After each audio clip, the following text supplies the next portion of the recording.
Morning, everybody. Superintendent Kelly Bielefeld here on February 26th. I'm going to read a prepared statement, then we'll answer questions. This may be one of the more uneventful press conferences we have because we still have a lot we don't know. Yesterday didn't end the day the way we had hoped because we hoped we'd have a very clear answer by now, which we don't. It was a very solid turnout with close results, and we're going to wait until the last vote has been counted. I do want to thank everyone who took the time to vote and make their voice heard, but especially those who spoke up for better experiences for our kids. Countless community members and parent volunteers showed their support for kids and their education, and that alone is a win. Despite the uncertainty of the results, there are three things that are very clear. Wichita Public Schools is dedicated to making every student future ready. The facility needs have not gone away and won't until we have funds to address them. And we are committed to running the district in the most efficient way while serving all of our children. Again, we will wait until all the votes are in. We will reevaluate if needed, and we will keep moving forward to continue making a difference for the students of Wichita Public Schools. And that is my prepared remarks, and I'll stand for any questions. Still within 1%, if it still remains that way after the last vote is counted, are you going to ask maybe for a recount? Is that something the district can do? Honestly, we haven't looked into that yet. It would just depend on how close it is and the cost of that and all of that. So, yeah. Just to clarify, the results are expected at 4 p.m. today, right? I don't have that knowledge. I believe mail-in ballots are accepted up till Friday. Okay. So, but I'm not an election official, so that would be a question for somebody other than me. Is the district considering maybe a smaller bond issue if this one does not go through? Yeah, at this point, we're not going to speculate until all the votes are counted on what the next steps might be. Does the school district gauge its optimism based on the situation that we're looking at right now? Yeah, I don't really have an answer for that. I mean, obviously, the current status, it's within 1 percentage point. The no's are ahead of the yeses, but until all the votes are counted, we won't really know, what the next steps are. I think one of the claims from the no group was that you should have used COVID money to fund some of these changes. Is that something that was an option that was on the table? Talk to me a little bit about that. No, that was not on the table, right? That wasn't. All of our COVID money, every dollar we spent with COVID was pre-approved through KSDE. All of those dollars are accounted for, were audited more than any other dollars that were audited. Claims like that, I think, were intended to mislead. And so that none of that is factual. So You couldn't have used those funds to make repairs. Those were designated for other. Right. Yeah, there was very strict guidelines on the COVID money, what we could use it for. Yeah. Do you think there's So. a specific reason why the vote ended up the way it did last night? Yeah, I think depending on once all the votes are counted, we'll evaluate, all of that based on the precinct data and everything else. But at this point, we're going to wait and see how it ends up. I know you said that you don't know next steps yet, but if the vote were to go to no vote, how soon would you consider putting up another bond vote if that were the next step? Yeah, we're going to wait till all the votes are counted to make that decision. So that may not be a conversation we need to have, depending on, the rest of the ballots that are out there. Has that not even been part of conversations or something? Well, no, I mean, I think we need to get through this vote before we talk about a next vote, if there is one. So, and since we still feel, within the margins that we still know there's ballots out, we still know that there's votes to count. So until all those votes are counted, we're just gonna wait and see, and then make determinations after that. What after all the votes are counted, and it's still really close, where you ask for a recount? Answering that question again, I don't know. Yeah, it depends on how close it is, depends on the cost, depends on all of those sorts of factors. Again, that's kind of outside of my wheelhouse. I'm not an elections guy. I'm a school guy, so I don't know those things. I spoke to people on the Yes campaign last week, and they kind of were saying that they didn't think it was going to be this close, and that they kind of expected that they were going to win, which, I mean, of course, most people expect they're going to win either side. And of course, you don't have to speculate, but if you could kind of say why you think a lot of people voted no, what would you say? Oh yeah, I don't really have a good answer for that. I do think the turnout was high for a special election, low for in general, right? Having 26,000 or so people show up and make their voice heard for our kids is that's good and that's important. And as I stated earlier, we've had a lot of really good conversations about the needs of our district, and that in and of itself has been positive as we try to educate everybody about it. So. This was a big, I mean, you have only very recently become superintendent. This was a very big test for you in your first couple of years. Can you kind of speak to that? Yeah, I think my approach, and the school board is very supportive of this, but my approach is that, if we need to make decisions, even if they're hard, right? And we've had to make some hard decisions, and so we'll continue to do what's best for kids and what's right for kids. And like I stated earlier, our needs aren't going away, regardless of how this bond vote ends up. We'll still have a lot of needs and a lot of buildings. If you engage at the Board of Education meeting on Monday night, you'll see millions of dollars that we're putting into repairing buildings, just the foundations of our buildings, right? Those dollars don't help kids learn and read. They just help keep our buildings open. And so we'll continue to tell that story. We'll continue to talk about the needs that we have. But I don't think regardless of what the challenge is, I don't think ignoring it or kicking the can down the road is the right approach. That's not my approach. My approach is to hit it head on and try to do what we need to do to make our community a better place and improve our outcomes for kids. I think over the past few months, as we've kind of moved towards this bond vote, you guys have talked about how some of the steps on the facilities master plan will happen regardless of whether the bond vote passes or not. So I wanted to check in on some of those next steps, like the school closures that you were talking about. Kind of, if you could go over what will still happen in the facilities master plan regardless of how this vote.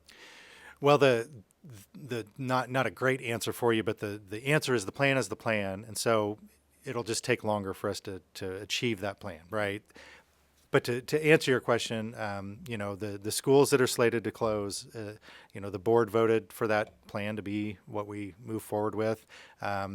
We'll wait till every vote's counted, obviously, but we will have to adjust and look at timelines, kind of depending on how that goes once all the votes are counted. So. Do you have an estimate on that timeline? I think there's been, speculation that it could be 30 years if this bond does not. Oh yeah, not really. Honestly, I don't. You guys know kind of our budget numbers and the cost of a new school and all that kind of stuff. But there are parts of the plan that we could do sooner than later. But it, without, as I stated earlier, we have needs and those needs require funds, and so we'll have to continue to evaluate how we meet those needs with the funds we have. Is there a plan to tweak attendance boundaries? Yeah, that's a good question. For high schools, yes, but high schools aren't really part of this bond issue at all in terms of that. But for everybody else, that would be yet to be determined, right? With what's happened as of right now, what is your feeling? Where is this going to go? I don't know that I have a feeling. Yeah, I appreciate the question though. Yeah, I throughout the whole course of this, I've mentioned to the team, it's easy to feel a little schizophrenic. 1 minute it seems like this is going to happen, and then an hour later you get other news, and it's like, oh, this is going to happen. So it's a very fluid situation, and again, we appreciate the community showing up for kids, for showing up to vote. Everyone that came out to vote, we appreciate that and being engaged in our process. We're going to continue to do what's right by kids and do the best we can. So. Just speaking a little on next steps, I know you answered some of that already, but what's the next step? How close is that going to be, depending on how this second, talk to me a little about financially, would this make sense if it was lowered? I know you can't talk too much on that, but there is speculation that there would be a modified bond issue, and I was just wondering if that would make sense financially. Yeah, I would wait until we know for sure how this one ends up to speculate on that. I don't remember your first question. First was just next steps. What's the fastest we can hear?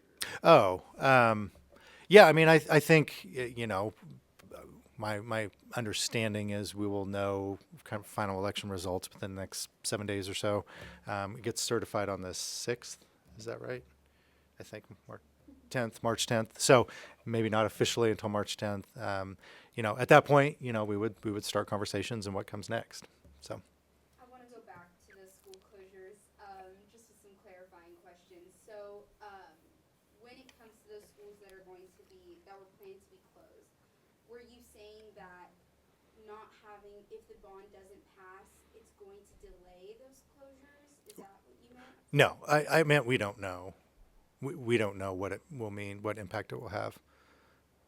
So, the schools that you said were going to close, you don't know if they're going to close if the bond doesn't pass, or like? No, I said the plan is the plan, right? I said that that plan of those schools closing is still the plan. That's what the board voted on. To clarify, what I don't know is the timeline, because we don't know how the votes ended up yet. So, talk to me about how the way that the vote skews affects the timeline. Well, if the bond passes, then it's on the website. It's pretty clear when the new buildings will be built. If the bond doesn't pass, we aren't sure what the timeline will look like. But if you don't have those new buildings built, then the closures are kind of contingent on that? No, the closures are part of the plan. Okay, sorry, I think I'm not being clear. I think my question is, a lot of parents had the impression, I think, that if they didn't pass this bond, or some parents had the impression that if they didn't pass this bond, it would be saving their neighborhood school. And I think that, you guys have been pretty clear that those schools close regardless. Right. Yep. So I think I'm just wondering, how does this, if it's a no, how does it change that plan at all? How does it tweak it? Does it just delay the timeline of when those schools get closed? That's yet to be determined. Yeah. Do you have a message to parents with just the uncertainty right now around the school district and moving forward? Yeah. I mean, I think again, the process that we've gone through of engaging the community over these last few weeks has been largely positive. We're telling about our district. We're telling about the great things we do for kids. We're talking about future ready centers and early childhood, and I think that engagement's been really good. Our parents in our community, they value our school system. They care about our schools, and so that engagement's been great. We're here for every kid. We're going to continue to do a great job with the kids we have and the teachers we have. We are seeing good outcomes. We're seeing good trends on a lot of our data. So a lot of really positive things going on in the district overall. So. I have two things. Sure. Number one, can you talk about when the 2008 bond expires? Yeah. So the bonds, the vote happened in November of 2008. The bonds were actually sold, I think, in January of 2009, and they're 20-year bonds. So 2009 plus 20, so 2029 or thereabouts. And then the second thing, I think there's a growing public perception of the Wichita Public Schools continuing to be competitive with enrollment dropping and now concerns over this bond and what the future of these buildings looks like. Talk about the school district's goals for improving that perception. The perception of being competitive. Of concerns that folks may have about Wichita Public Schools staying competitive, maybe compared to some of the suburban schools. Yeah, I mean, I think we are competitive, right? I think we are. I think we graduate amazing kids that do amazing things. We graduate Ivy League kids. We graduate a number of kids with IB diplomas. We graduate kids with, 60 credit hours and kids that walk across a stage getting an associate's degree the day after they get a high school diploma. We graduate kids that have already passed their EMT test. We do a lot of great things that in my mind do make us very competitive. We've got work to do, and some of what we've learned, I think, over the past really 6 to 8 months of engagement with the community is we need to make sure we're telling our story in a way that people hear it, to know those great things that we're doing, and not allow others to define our success, right? Because we have massive amounts of success. We graduated 81% of kids this year. 3,000 kids entered our community with a diploma and ready to go. And when our kids do better, our entire community does better. So I do think we've learned, and that's part of what's been exciting through this process, regardless of, at the end of the day, how the vote turns out, is the high level of engagement we've had with our community, telling our story, talking about the great things we do for kids, and hopefully building on that for future success. To clarify on the school closings. Sure. So the way I understand it, if the bond passes, those 4 schools will close regardless. If the bond passes, those students would go to new or upgraded school buildings. If the bond fails, those students would go to existing school buildings, and you just don't know where those are. Yeah, that's fair. The questions about the timeline, though, are not questions we know Say yet. not this fall, though. That is true. No buildings are closing in August of 25. That is true. And you just don't know, and that's why I was asking about attendance boundaries. Because Right. because they could be contingent on that? Right. Okay. Yep.